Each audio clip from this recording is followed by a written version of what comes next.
प्रिय मित्रों नमो नमः।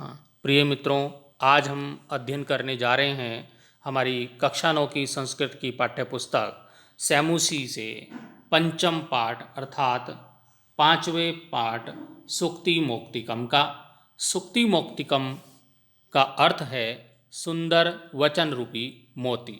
मित्रों, सु प्लस उक्ति शब्द से बनता है सुक्ति अर्थात सुंदर वचन। संसार में अनेक विद्वानों ने सुंदर नीति पूर्ण वचनों को ही सनातन रत्नों की संज्ञा प्रदान की है और संस्कृत साहित्य में नीति ग्रंथों की तो समृद्ध परंपरा रही है। इन ग्रंथों में सारगर्भित और सरल शब्दों में नैतिक शिक्षा प्रदान की गई है, जिनका उपयोग करके मनुष्य अपने जीवन को सफल और समृद्ध बना सकता है। प्रस्तुत पाठ में ऐसे ही मनोहारी और बहुमूल्य कुछ सुभाषित संकलित हैं, तो आइए पाठ का आरंभ करते हैं। प्रस्तुतो अयम पाठः नैतिक शिक्षाणां प्रदायक रूपेण वर्तते। यह प्रस्तुत पाठ नैतिक शिक्षा के प्रदायक के रूप में विद्यमान है।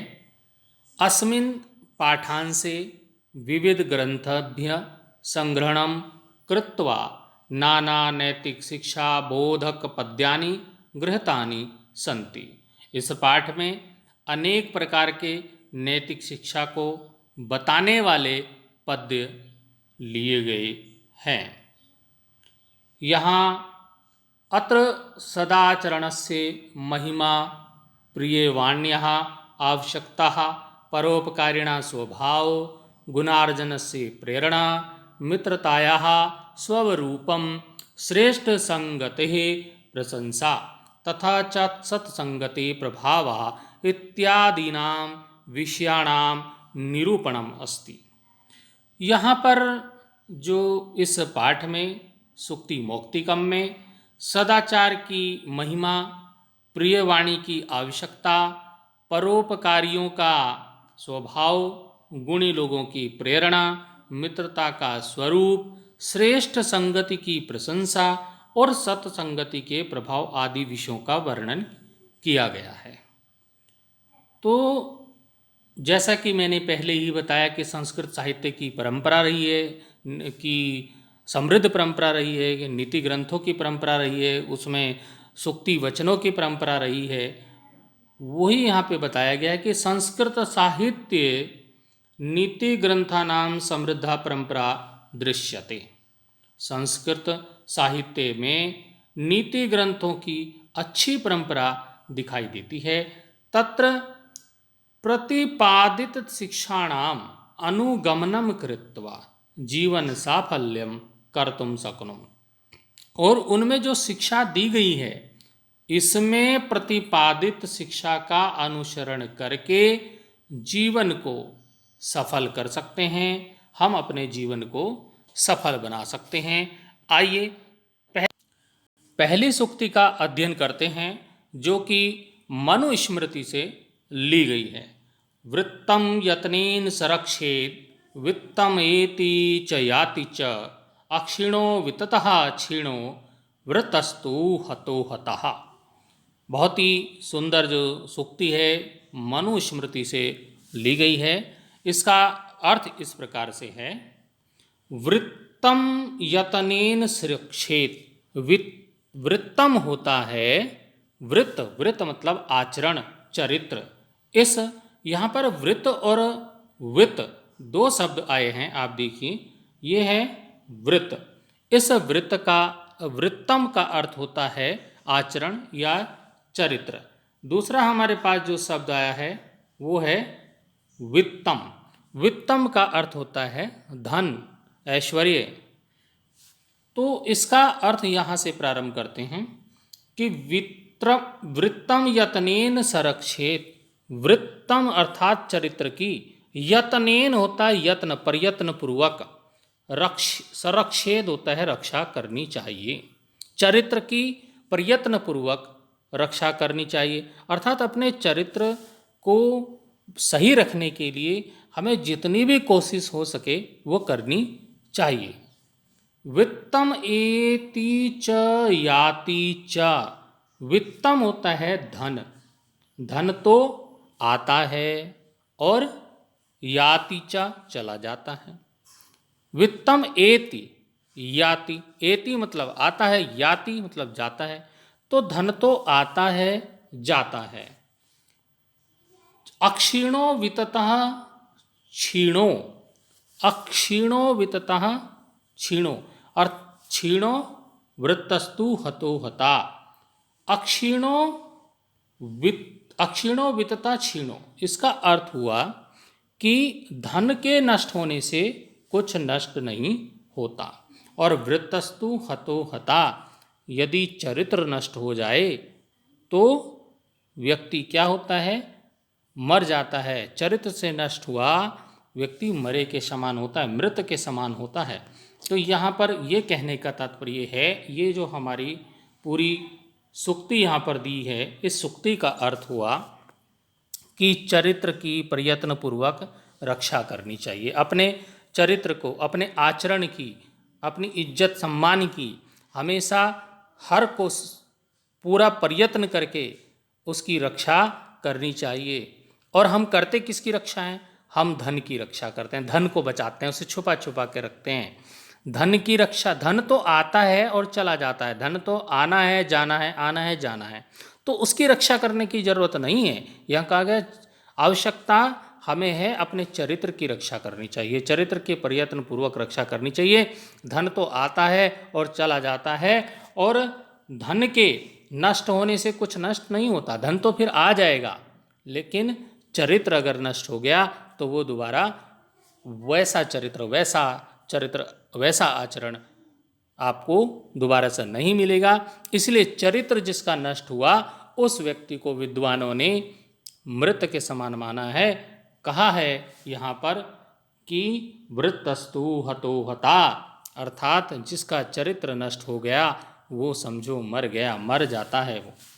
अगला हमारा जो सुक्ति है वो सुक्ति है, सूर्यतां धर्म सर्वस्वं श्रुत्वाच अवधारितां आत्मनः प्रतिकूलानि परेषां न समाचरेत्। बहुत ही अच्छा हमारा दूसरा श्लोक है कि सूर्यतां, सूर्यतां मतलब सुनो, धर्म सर्वस्वम, धर्म के सार को, धर्म के सार को सुनो। धर्म की जो बातें, कोई भी धर्म हो वो अच्छी बातें ही बताता है। हर धर्म में की बातें अच्छी हैं और वो धर्म का जो सार है उसको सुनो। धर्म कुछ कहता है, कर्तव्य बोध कराता है, हमें क्या करना चाहिए वो बताता है। तो धर्म के सार को क्या करो, श्रुत्वा सुनकर, च अवधार्यताम उसको अवधारण भी करो, उसको धारण भी करना है।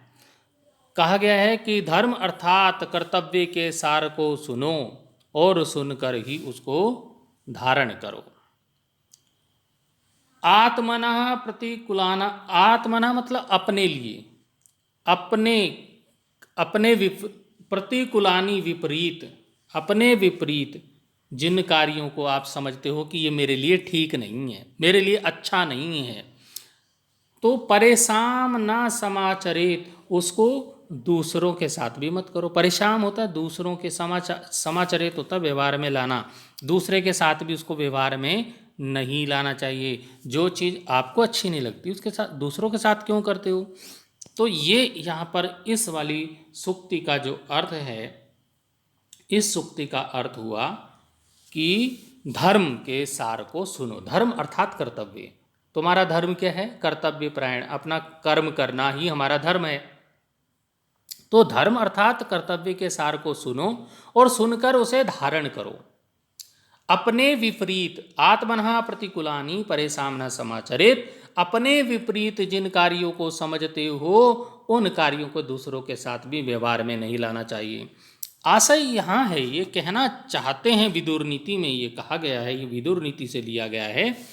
यहाँ पर विदुर नीति में कहा गया है कि व्यक्ति जिस कार्य अथवा आचरण को अपने लिए ठीक नहीं समझता, उसे वैसा आचरण दूसरों के साथ भी नहीं करना चाहिए और कदापि नहीं करना चाहिए। अगला हमारा जो सूक्ति है श्लोक नंबर 3, ये कहता है कि प्रिय वाक्य प्रदानेन सर्वे तुष्यन्ति जन्तवः तस्मात् तदेव वक्तव्यम वचने का दरिद्रता।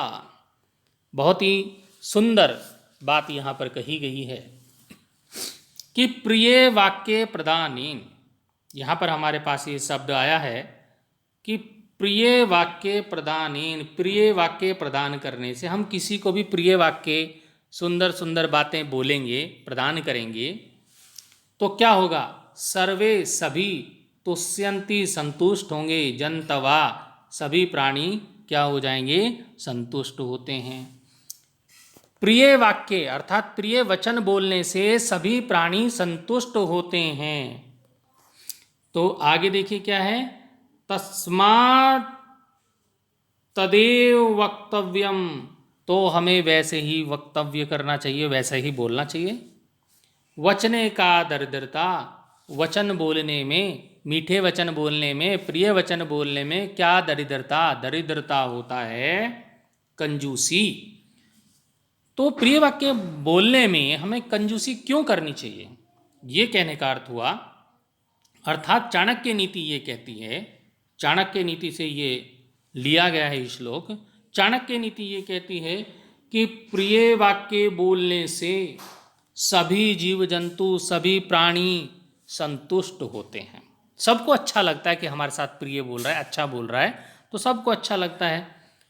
तो जब प्रिय वाक्य बोलने से सभी प्राणी, संसार के सभी प्राणी संतुष्ट होते हैं, सुख का अनुभव करते हैं, तो तस्माद तदेव वक्तव्यम वचने का दरिद्रता, तो व्यक्ति को वैसे ही प्रिय वचन बोलने चाहिए। और प्रिय वचन बोलने में दरिद्रता क्यों करते हो, कंजूसी क्यों करते हो? अर्थात प्रिय वाक्य बोलने चाहिए, प्रिय वाक्य बोलने में कोई कंजूसी नहीं करनी चाहिए, ये चाणक्य नीति कहती है। अगला हमारा जो श्लोक है वो बहुत ही प्रसिद्ध श्लोक है, बहुत जगह आपने पढ़ा होगा। पिबन्ति नद्यः स्वमेव नाम्भा स्वयं न खादन्ति फलानि वृक्षा नादन्ति न अदन्ति सस्यं खलु वारिवः परोपकाराय सतां विभूतयः। और ये सुभाषित रत्न भांडागारम से लिया गया है, सुभाषित रत्न जो भंडारगार है वहाँ से ये लिया गया है। और बहुत ही अच्छा श्लोक है, इसका अर्थ समझते हैं। देखिए, पीबंती नद्या, पीबंती होता है पीती हैं, नद्या होता है नदियाँ, स्वमेव स्वयं ही, ना अम्भा नहीं पानी, नदियाँ अपना पानी स्वयं नहीं पीती हैं। यहाँ पे कहा गया है नदियाँ अपना जल स्वयं नहीं पीती।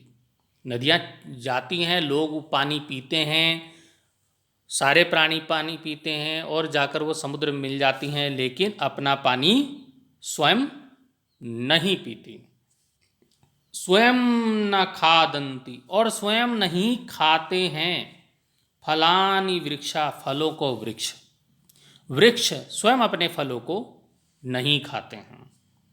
नादंति सस्यम, और ना आदंती, ना ही खाते हैं, सस्यम फसलों को, खलु वारिवः, वारिवः होता है बादल, मेघ जो पानी लेकर जाते हैं, ऐसे बादल, बादल अपने द्वारा उगाए हुए अन्नों को नहीं खाते, फसलों को नहीं खाते।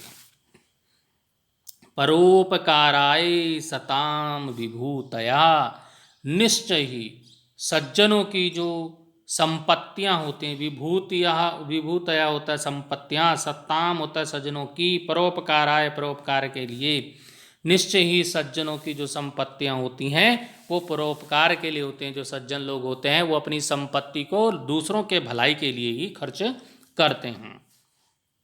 तो समझ में आया होगा, एक बार फिर समझ लीजिए, बहुत ही अच्छा श्लोक है कि पिबन्ति नद्या स्वमेव नाम्भा, नदियाँ अपना जल स्वयं नहीं पीती हैं, स्वयं न खादन्ति फलानि वृक्षः, वृक्ष स्वयं अपने फलों को नहीं खाते हैं।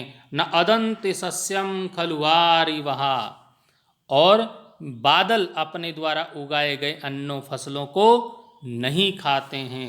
सताम परोपकाराय सताम विभूतया, जो सज्जन लोग होते हैं, सज्जनों की संपत्तियां परोपकार के लिए होती हैं। अर्थात हमें भी सज्जन बनना है तो अपने जो लोगों का है उनका भला करना है, उनके परोपकार करना है, दूसरों के हित में ही अपना हित समझना है, तभी हम सज्जनों की श्रेणी में आ सकते हैं। अगला हमारा श्लोक है, गुणेष्वेव हि कर्तव्यः प्रयत्नः पुरुषः सदा, गुणयुक्तो दरिद्रोऽपि नैष् गुणः समः। तो बहुत ही अच्छा श्लोक ये मृच्छ कटिकम से लिया गया है। इसका अर्थ समझते हैं।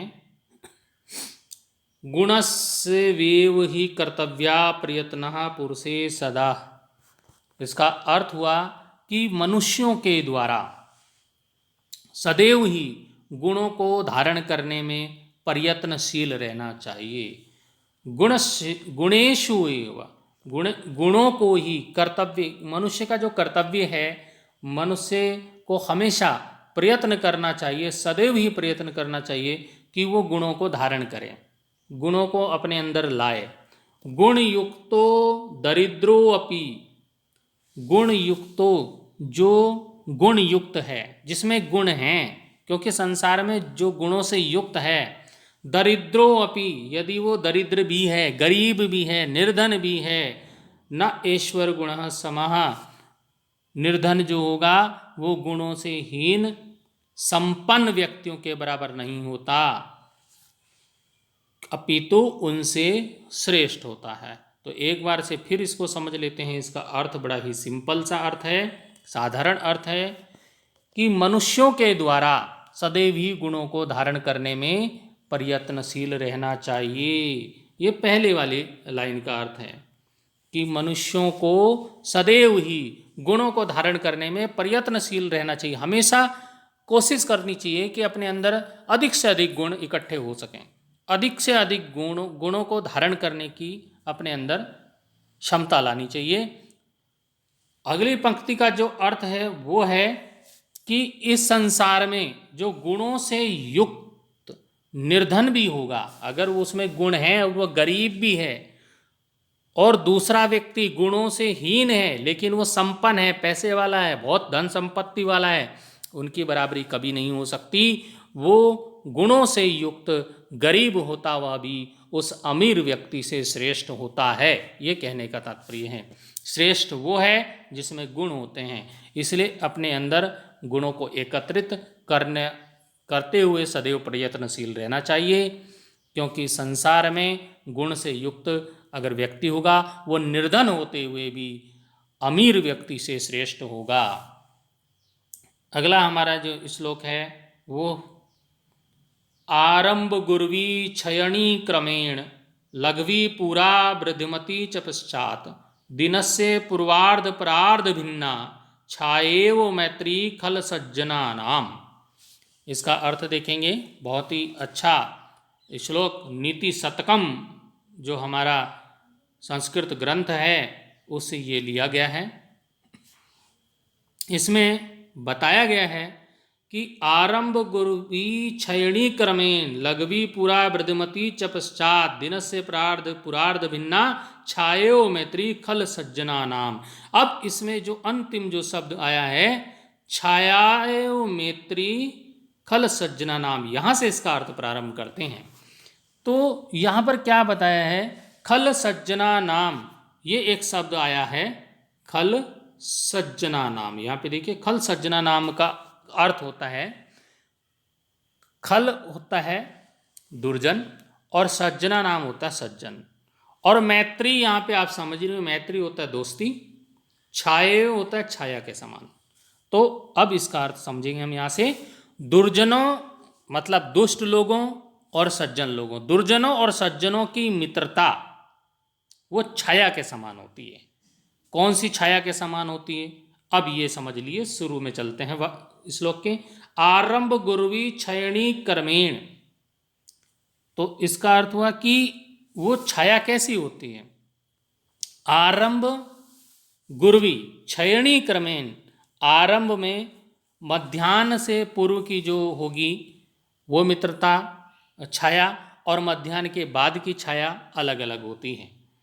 दिनस्य, यहाँ पे दिया दिनस्य पूर्वार्ध प्रारभिन्ना, जैसे दिन की जो छाया है, दिन की जो छाया है मध्याह्न से पूर्व की छाया अलग प्रकार की होती है और मध्याह्न से बाद की छाया अलग अलग होती है, दोनों अलग अलग प्रकार की होती हैं। उसी प्रकार से दुर्जनों और सज्जनों की मित्रता भी होती है। इसको फिर से समझ लीजिए आप कैसे होती है। यहाँ पे बताया है, इतने में बताया कि दिनस्य पूर्वार्ध प्रार्ध भिन्ना छायो मैत्री खल सज्जना नाम, दुर्जनों और सज्जनों की मित्रता मध्याह्न से पूर्व और मध्याह्न के बाद की छाया के समान भिन्न भिन्न होती है। अब वो भिन्न भिन्न कैसे होती है। आरंभ गुर्वी क्षयणी क्रमेण, जिस प्रकार से जो मध्याह्न से पूर्व की, पूर्वाह्न की जिसको बोलेंगे, वो छाया कैसी होती है। आरंभ में सुबह सुबह जो छाया होती है, हम खड़े हो जाएं सुबह सुबह की, सुबह सुबह खड़े होंगे तो हमारी छाया कैसे होती है, बड़ी होगी। दुर्जनों की मित्रता भी उसी प्रकार से पूर्वाह्न की छाया के समान आरंभ में बड़ी होगी, बड़ी मतलब गाढ़ी होगी, बहुत गहरी दोस्ती होगी। और बाद में, बाद जब दोपहर के बाद की जो छाया होगी वो कैसी होती है, पहले छोटी होती है, लेकिन जैसे जैसे शाम होती जाती है वो क्या होती है, बढ़ती जाती है, बढ़ती जाती है, बढ़ती जाती है। उसी प्रकार से सज्जनों की मित्रता भी बढ़ती जाती है, गहरी होती जाती है। अब इसका अर्थ एक बार से फिर इसका अर्थ आप समझ लीजिए, ये कहना क्या चाह रहे हैं नीति शतकम के इस श्लोक में। इसका अर्थ है कि दुर्जनों और सज्जनों की मित्रता मध्याह्न से पूर्व और मध्याह्न के बाद की छाया के समान भिन्न भिन्न होती है, अलग अलग होती है। दुर्जनों की मित्रता तो पूर्वाह्न की छाया के समान होती है, आरंभ में बड़ी होती है, गाढ़ी होती है, गहरी होती है, और बाद में क्रमशः घटने वाली होती है, धीरे धीरे घटती जाती, घटती जाती। ऐसे ही दुर्जनों की मित्रता होती है, जो शुरू शुरू में तो बहुत अच्छी गहरी दोस्ती होती है, लेकिन वो क्या होती है, क्षयणी क्रमेण, धीरे धीरे घटती जाती है।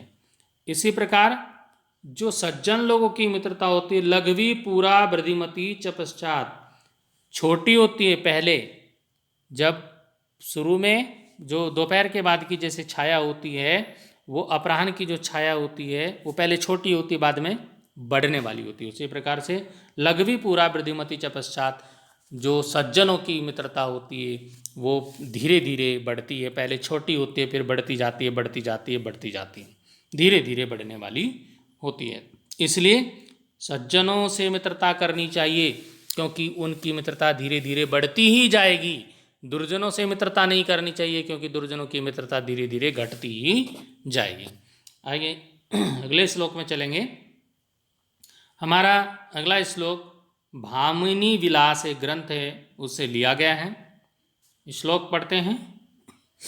यत्रापि कुत्रापि गता भवेयुं हंसा मही मंडल मंडनाये, हानिस्तु तेषां हि सरोवराणां येषां मरालहि स विप्रयोगः। अब इसका अर्थ देखते हैं।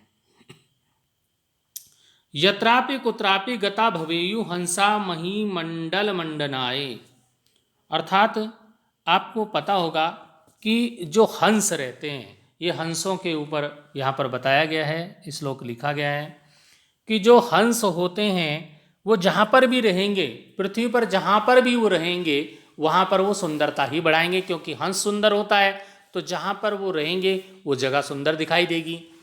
तो इस श्लोक में ये बताया गया है कि यत्रापि कुत्रापि गता भवेयु, यत्रापि जहाँ कहीं भी, यत्रापि कुत्रापि जहाँ कहीं भी चले जाएं, गता भवेयु चले जाएं, हंसः हंस, महीमंडल मंडनाए, वहाँ पर क्या होगा, पृथ्वी की शोभा बढ़ जाएगी। महीमंडल मंडलाए अर्थात पृथ्वी की शोभा बढ़ जाएगी।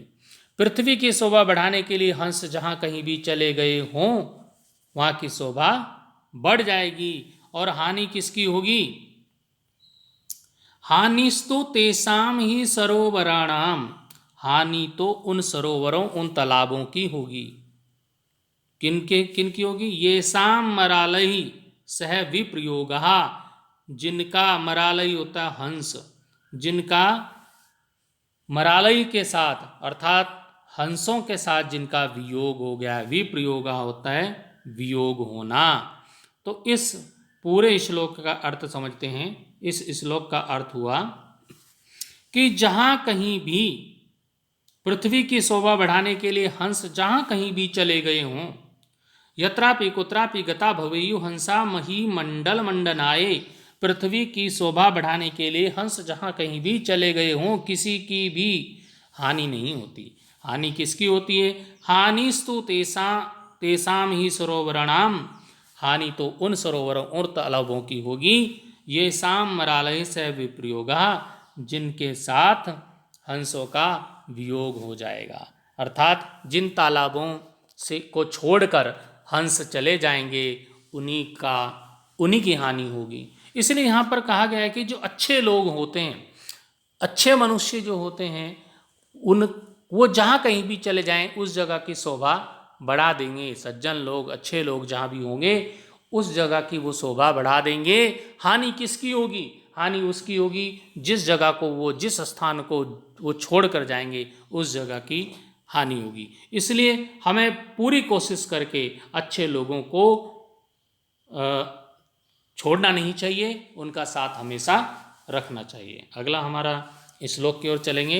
हितोपदेशः ग्रंथ से लिया गया है हमारा अगला श्लोक, और बहुत ही अच्छा श्लोक है। गुणा गुणज्ञेषु गुणा भवन्ति ते निर्गुणं प्राप्ये भवन्ति दोषाः, आस्वादतोया प्रवहन्ति नद्यः समुद्रम आसाद्ये भवन्त अपेया। बहुत ही अच्छा श्लोक है। बताया गया है गुणा गुणज्ञेषु गुणा भवन्ति। गुणा होता है गुण, गुणज्ञेषु होता है गुणियों में, गुणा भवन्ति गुण होते हैं। कहने का अर्थात है अगर कोई गुण है और वो गुणी लोगों के अंदर है तो वो गुण है। ते निर्गुणम प्राप्य, ते निर्गुणम प्राप्य, वे निर्गुण को प्राप्त करके भवन्ति दोषाः, दोष हो जाते हैं। कहने का अर्थ इन दो पंक्तियों में कहा गया है। इन दो पंक्तियों में बहुत ही विशेष बात, राज की बात कही गई है कि गुण गुणियों में रहकर ही गुण होते हैं और निर्गुण को प्राप्त करके वे दोष हो जाते हैं। कहने का अर्थ है यदि हमारा कोई गुण है और वो गुण कोई भी गुण है, कोई भी जानकारी है, कोई भी अच्छी चीज़ की जानकारी है, यदि वो किसके पास है? अच्छे लोगों के पास है, गुणवान लोगों के पास है, तो वो गुण होते हैं। लेकिन वो ही अगर गुण निर्गुण को प्राप्त हो जाते हैं, दुष्ट व्यक्ति को प्राप्त हो जाते हैं, तो वो दोष बन जाते हैं। क्योंकि जो सज्जन व्यक्ति होगा उन गुणों को प्राप्त करके वो उनका सदुपयोग करेगा तो वो गुण है। लेकिन अगर दुष्ट व्यक्ति, निर्गुणी व्यक्ति होगा तो वो उन गुणों का उपयोग करके बुरे काम करेगा, तो क्या हो जाएगा? वो उसके लिए वो दोष हो जाएंगे। इसमें बहुत ही सुंदर बात कही गई है कि यदि गुण सज्जन व्यक्तियों के पास, गुणी व्यक्तियों के पास रहेंगे तो वो गुण रहेंगे, लेकिन वही गुण अगर किसी निर्गुणी व्यक्ति को प्राप्त हो जाएंगे तो वो दोष हो जाते हैं। अगले पंक्ति में हम जानेंगे कि आस्वाद तोयः प्रवन्ति नद्या। आपने देखा होगा कि आस्वाद तोया, आस्वाद सोदा मतलब स्वादिष्ट, स्वादिष्ट तोया, तोया होता है जल, स्वादिष्ट जल होता है, बड़ा स्वादिष्ट जल, पीने योग्य जल। प्रवहंती नदियाँ, नदियों में बहता है, नदियों में बड़ा ही स्वादिष्ट पीने योग्य जल बहता है, कोई भी उसको पी सकता है। और वो तब तक स्वादिष्ट है जब तक कहाँ है वो, उस नदी में है। लेकिन समुद्रम आसादे, समुद्र में जब वो मिल जाएगा, समुद्र में चला जाएगा, भवंत अपेया, तो वो अपेय हो जाता है, अर्थात वो पीने योग्य नहीं रहता, वो खारा हो जाता है, नमकीन हो जाता है। तो यहाँ पर क्या कहा गया है कि नदियों में जब तक जल रहता है तो वो स्वादिष्ट रहता है, लेकिन जैसे ही वो समुद्र को प्राप्त कर जाता है, वो जल वही है लेकिन वो कहाँ चला गया मिलने, समुद्र में चला गया। और तो समुद्र में जाते ही क्या हो गया, वो अपेय हो गया, पीने योग्य नहीं रहा, खारा हो गया। अब इसको आप कैसे समझ सकते हैं? अब इसको हम ऐसे समझ सकते हैं कि संगति का व्यक्ति के स्वभाव पर बड़ा प्रभाव पड़ता है। जब तक जल गुणवती नदियों में रहते हैं तो वे तभी तक पीने योग्य होते हैं, किंतु जब वही जल निर्गुणी समुद्र में मिल जाते हैं तो खारे होने के कारण पीने योग्य नहीं रहते हैं। यहाँ पर ये हितोपदेश में ये कहने का प्रयास किया गया है। यहाँ पर इस श्लोक का अर्थ आप समझ गए होंगे कि गुण गुणियों में रहकर ही गुण होते हैं, निर्गुण को प्राप्त करके वे दोष हो जाते हैं। नदियों के जल तभी तक स्वादिष्ट पीने योग्य होते हैं जब तक वो नदियों में बहते रहते हैं, समुद्र को प्राप्त करके वे अपेय हो जाते हैं, पीने योग्य नहीं रह जाते, अर्थात खारे हो जाते हैं। कहने का अर्थ यह है कि संगति का व्यक्ति के स्वभाव पर बहुत बड़ा प्रभाव पड़ता है। जब तक जल गुणवती नदियों में बहते हैं वे तभी तक पीने योग्य होते हैं, किंतु जब वही जल निर्गुणी समुद्र में मिल जाते हैं तो खारे होने के कारण पीने योग्य नहीं रह जाते हैं। इस श्लोक के माध्यम से यह शिक्षा दी गई है कि हमें अच्छे लोगों की संगति करनी चाहिए। सत्संगति के बहुत सारे लाभ हैं, अच्छी संगति के बहुत सारे फायदे होते हैं, तो हमें हमेशा ही अच्छी संगति करनी चाहिए।